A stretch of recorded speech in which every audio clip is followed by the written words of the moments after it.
В эфире Абхазского телевидения информационный выпуск Амшекшара. Здравствуйте. Сегодня в выпуске «Минута памяти. Акция в День памяти защитников Отечества». Был поднят абхазский флаг. 9 лет назад в Кадурском ущелье началась военная операция. Как жить в жару без воды? В доме по улице Басария перебои с подачей питьевой воды. Близится одна из самых трагических дат в новейшей истории нашей страны. 25 лет назад, 14 августа 1992 года, началась Отечественная война народа Абхазии, унесшая тысячи жизней и превратившая в руины многие дома в селах и городах республики. В этот день в Абхазии отмечается День памяти защитников Отечества. По всей стране пройдут памятные мероприятия. В Сухуми в парке боевой славы с 11 утра начнется церемония возложения цветов. В ней примет участие и президент Рауль Хаджимба. 14 августа, в День памяти защитников Отечества, пройдет акция «Минута памяти». Поставшей уже традицией, ее организовывает и проводит компания «Амобайл», которая всегда принимает активное участие в акциях и проектах, которые призваны поддержать память погибших в Отечественной войне народа Абхазии. Алика Трапш продолжит тему. 4 года назад по инициативе Союза десантников Абхазии и при финансовой поддержке компании «Амобайл» на пересечении 4 дорог в районе села Баслах Ачимчирского района был открыт мемориал погибшим воинам в Отечественной войне народа Абхазии. Это место было выбрано не случайно. Именно здесь 25 лет назад, 14 августа 1992 года, пали смертью храбрых Валерий Квицинья, Валерий Нарсия и Резу Гогия, пытавшиеся преградить путь танковой колонне Госсовета Грузии. Это были первые жертвы начавшейся войны. С момента открытия мемориала компания «Амобайл» взяла на себя ответственность за его полное содержание. И традиционно, в канун начала Отечественной войны народа Абхазии, представители компании «Амобайл» приводят памятник в надлежащий вид. Через несколько дней будет годовщина начала войны. Это для нас очень важная дата. Мы каждый год приезжаем сюда, облагораживаем территорию, а 14 августа непосредственно уже приходим, возлагаем цветы и чтим память наших погибших. Потому что мы считаем, что это наш долг. Долг чтить память всех, кто отдал свою жизнь во имя нас, во имя нашего будущего. Год назад компания «Амобайл» впервые провела акцию «Минута памяти» в Сухуми. Ее главная идея заключалась в том, чтобы 14 августа, в День памяти защитников Отечества, в полдень, люди, оставив все свои дела, минутой молчания почтут память павших героев. В этом году акцию «Минута памяти» решено провести по всей стране. Ассоциация женщин-инвалидов войны совместно с компанией «Амобайл» второй год проводит акцию «Минута памяти». Эта акция стала традиционной, и нам хочется, чтобы в этот день все жители Абхазии почтили память погибшим и в 12 часов, где бы они ни были, остановились, вспомнили погибших и почтили минутой молчания. 14 августа в 12:00 долг каждого из нас – отдать дань памяти павших за свободу и независимость Абхазии. Алика Трапш, Астамур Гожба, Абхазское телевидение. 9 лет назад, 12 августа 2008 года, вооруженные силы Абхазии начали операцию по вытеснению грузинских войск из Кадурского ущелья.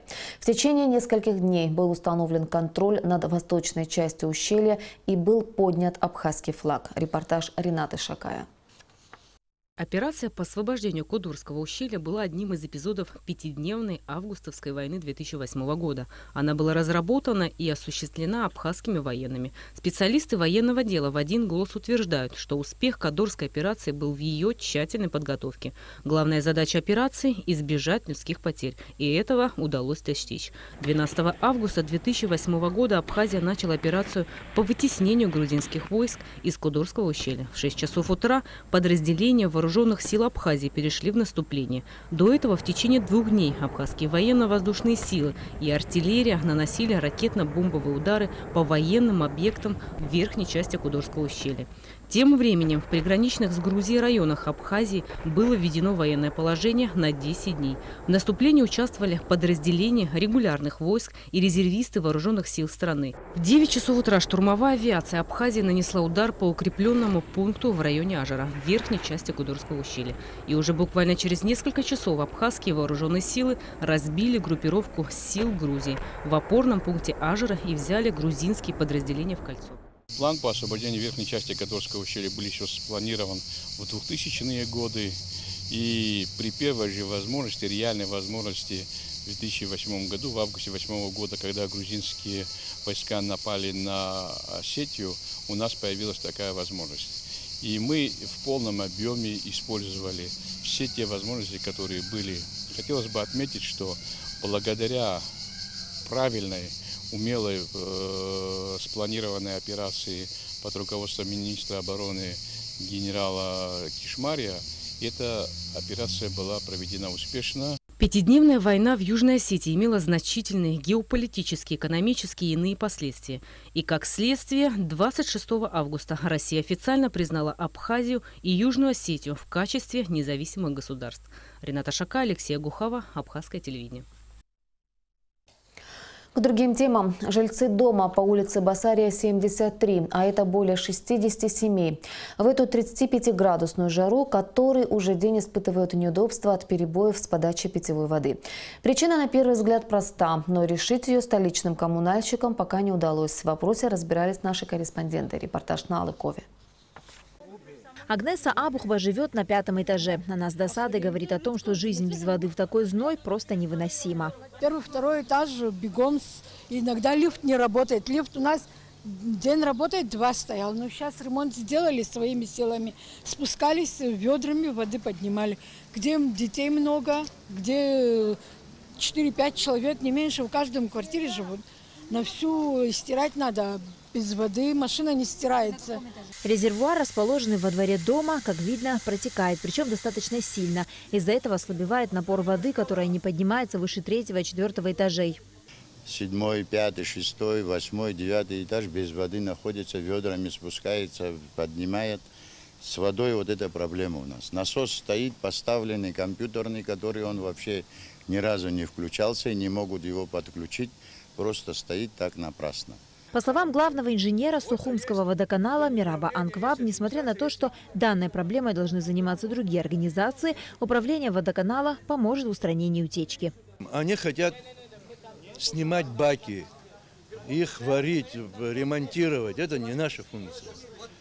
Мы единственное от себя, от водоканала, вот эту утечку, то есть мы вот от этой задвижки до той трубы ихней, которая уходит, вот это мы им поменяем, чтобы утечки не было. На самом деле причина отсутствия воды в доме номер 73 по улице Басария до банального проста. Как нам объяснили в администрации города, насос, который снабжает дом водой, не был налажен должным образом. Строительная организация, которая занималась капитальным ремонтом данного дома, просто-напросто не успела это сделать. А в Абхазии специалистов, способных завершить начатую работу, нет. Они не успели отрегулировать насос, и он остался в таком состоянии. Понимаете, в чем дело? А специалист говорит, надо вызывать Сочи или откуда. Это надо уже профинансировать все. Вот такое положение у них с водой вот сейчас будет, вот июль, август. Оно потом закончится, потому что сейчас растрата воды большая.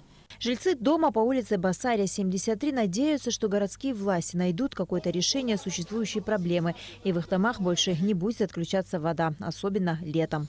На Алыкове, Беслан Шинджери, Абхазское телевидение. Не так давно в селе Арадо Чимчирского района было создано предприятие по производству джемов. Сама идея у организаторов этого бизнеса возникла 5 лет назад, а после запуска программы соинвестирования она приобрела реальные очертания. Наши корреспонденты решили узнать об успехах и дальнейших планах завода. Подробности в материале Ренаты Шакая. Абхазия всегда славилась своими фруктовыми и цитрусовыми садами. Продукция сельского хозяйства составляла основу экспортного потока республики. Джемы – абхазские сады – стопроцентный, натуральный и полезный продукт, в котором не используются консерванты и другие искусственные добавки. Состав джемов – это фрукты и сахар. На территории завода есть свои фруктовые насаждения – 2500 корней хурмы и 8000 корней киви. Объем собственного сырья составляет порядка 40%. Вы сегодня сами воочию видели наши фруктовые сады. Мы выращиваем на нашей территории киви, хурму, цитрусовые, заложили недавно фейхоа. Мы также закупаем у местного населения фрукты. Люди охотно и с радостью сбывают нам свои фруктовые насаждения, скажем так. В день мощность нашего производства достигает порядка 11,5 тысяч банок. В месяц это 240 тысяч банок. Абхазские сады уже заключили договор поставки в рамках эксклюзива на территории Абхазии с Конти Опт. Наладили работу с торговыми сетями России, такими как «Магнит», «Перекресток». Готовятся к подписанию договора с компанией «Мистраль». Руководство завода планирует подписать договоры с крупной сетью магазинов «Азбука вкуса». Представители этой компании посетили завод, чтобы провести аудит местной продукции. В том случае, если проверка пройдет успешно, то компания «Абхазские сады» может начать поставки джема в крупную торговую сеть, насчитывающую 76 магазинов по всей России. Наша съемочная группа как раз попала в цех в тот момент, когда на заводе готовили клубничный джем. Клубника местная из Адзюбжи.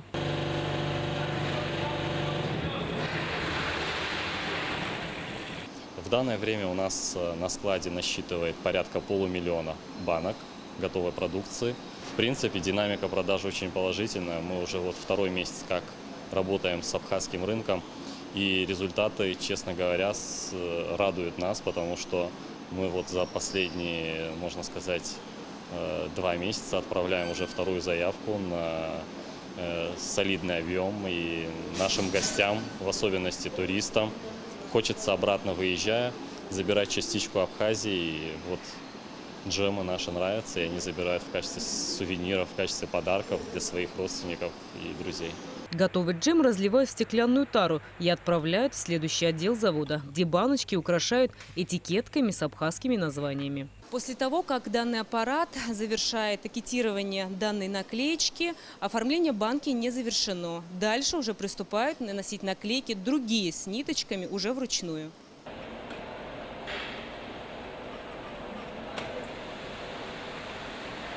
После того, как все банки проэтикетированы, продукция отправляется на завершающий этап фасовки.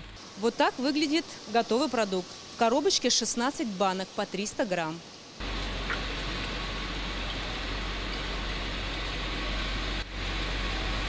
Вся продукция наша 100% натуральная, произведена из экологически чистых фруктов. Мы фрукты срываем и сразу же перерабатываем, поэтому принцип нашего производства – это с ветки в банку, мы так называем наш процесс. Фрукты не подвергаются замораживанию, размораживанию, они сохраняют свой натуральный цвет, запах, полезные микроэлементы, витамины. 10% производимой продукции планируется оставлять на местном рынке, а 90% отправлять на экспорт.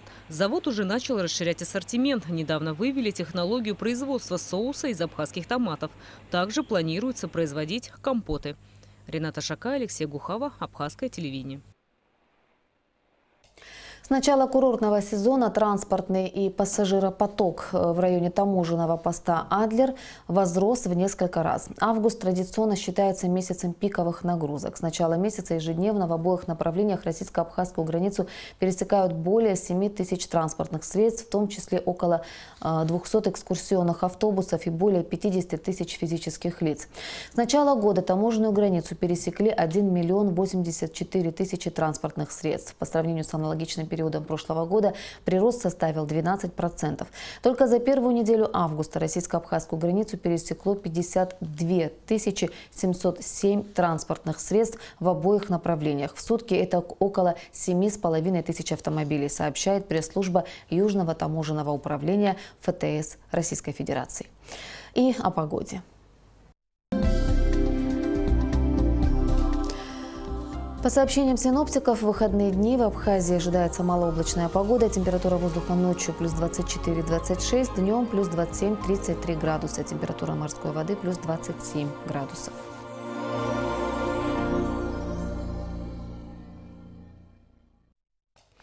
Информационный выпуск завершен. Я прощаюсь с вами. До встречи в эфире.